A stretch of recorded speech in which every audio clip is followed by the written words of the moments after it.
வணக்கம். இப்போ நம்ம வசூல் மேனேஜ்மெண்ட் ஆப்பில் லைன் எப்படி சேர்க்குறது அப்படிங்கிறத பார்க்கலாம். இந்த ஸ்க்ரீனில் இப்போ உங்களுக்கு லைன் சேர் அப்படிங்கிற பட்டன் இருக்குங்க இல்லைங்களா, அதை வந்து தொட்டுக்கோங்க. லைனோட பேர் கொடுத்துக்கோங்க. நான் எக்ஸாம்பிளுக்கு கரூர்னு கொடுத்துக்கிறேன்.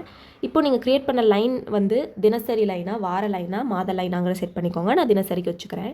வட்டி விகிதம் 100 ரூபாய்க்கு 10 ரூபாய் அப்படின்னு போட்டு செட் பண்ணிடுறேன். இது எதுக்காகனா, நாளைக்கு நீங்கள் கரூர் லைனில் ஒரு கஸ்டமர் க்ரியேட் பண்ணி அதில் தொகை 10,000ன்னு கொடுக்கும்போது இது ஆட்டோமேட்டிக்காக 1000 ரூபான்னு வந்து உங்களுக்கு கால்குலேட் ஆகி உங்களுக்கு காட்டிடும். நீங்கள் அந்த டைமில் அது 1000 ரூபா வேணால் 800 கூட மாற்றிக்கிற ஆப்ஷன் உங்களுக்கு இருக்குது. அடுத்து மகிமை அப்படிங்கிறது 100 ரூபாய்க்கு நான் 2 ரூபான்னு போட்டுக்கிறேன். இது வந்து அட்டக்காசு. அடுத்து தவணை காலம் வந்து நான் 30 நாட்கள்னு போட்டுக்கிறேன்.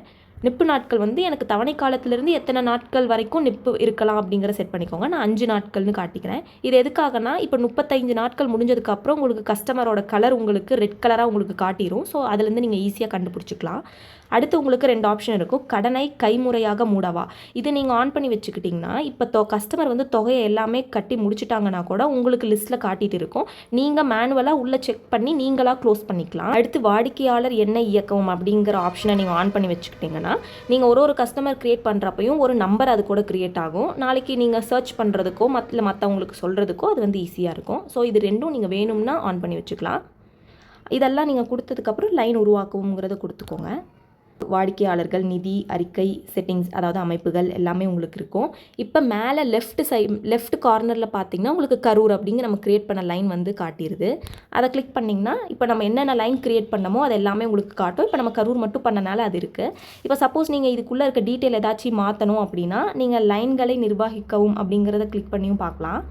இன்னொரு ஆப்ஷன் வந்து அமைப்புகள், அதாவது செட்டிங்ஸ்குள்ளே போய் லைன்களை நிர்வகிக்கவும் அப்படிங்கிற ஆப்ஷன்லையும் பார்க்கலாம். இதில் நான் உங்களுக்கு மொழி இப்போ இங்கிலீஷ்லையும் காட்டிக்கிறேன். ஸோ இப்போ மேனேஜ் லைன்ஸ் அப்படிங்கிறத நான் கிளிக் பண்ணி உங்களுக்கு காட்டுறேன். இதில் பார்த்தீங்கன்னா நீங்கள் இப்போ க்ரியேட் பண்ண லைன் காட்டிடும். இப்போ இதில் வந்து எடிட் டெலிட் ஆப்ஷன் 2 இருக்குது இல்லைங்களா, இது வந்து லைனோட ஓனருக்கு மட்டும்தான் காட்டும். இப்போ நீங்கள் உங்கள் நம்பர் போட்டு நீங்கள் இதை க்ரியேட் பண்ணியிருக்கீங்கன்னா உங்களுக்கு மட்டும்தான் இந்த ஆப்ஷன் காட்டும். மற்றவங்க யாருக்கும், பார்ட்னர்ஸ்க்கோ யாருக்குமே இது காட்டாது.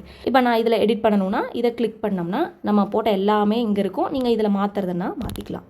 அப்டேட்டுன்னு கொடுத்துட்டிங்கன்னா அந்த டீட்டெயில்ஸ் வந்து உங்களுக்கு சேவ் ஆகும். இன்னொரு லைனும் ஆட் பண்ணி காட்டிடுறேன். இப்போ ஆட் லைனில் போயிட்டு கோயம்புத்தூர் அப்படின்னு ஒன்று கொடுத்துக்கிறேன். இதை வந்து நான் வீக்லி அப்படின்னு செட் பண்ணிக்கிறேன். இந்த டீட்டெயில்ஸ்லாம் நான் இப்போதைக்கு கொடுக்கல. நான் 2 ஆப்ஷனும் ஆன் பண்ணி வச்சுக்கிறேன். க்ரியேட் லைன் அப்படின்னு கொடுத்துட்டேன்னா 2 லைன் நமக்கு க்ரியேட் ஆகிடும். இப்போ நீங்கள் டேஷ்போர்டுக்கு வந்தீங்கன்னா உங்களுக்கு அதே டாப் லெஃப்ட்டில் கரூர்னு காட்டுது இல்லைங்களா, அதை கிளிக் பண்ணிங்கன்னா உங்களுக்கு 2 ஆப்ஷன் காட்டும். இப்போ நீங்கள் கோயம்புத்தூர் அப்படின்னு கிளிக் பண்ணிங்கன்னா உங்களோட டீட்டெயில்ஸ் எல்லாமே கோயம்புத்தூருக்கு ஏற்ற மாதிரி மாறிடும். அதோட கஸ்டமர்ஸ் எல்லாமே காட்ட ஆரம்பிச்சிடும். அடுத்த வீடியோவில் எப்படி ஒரு லைன்குள்ளேயும் கஸ்டமர் க்ரியேட் பண்ணுறது அப்படிங்கிறத நம்ம பார்க்கலாம். நன்றி.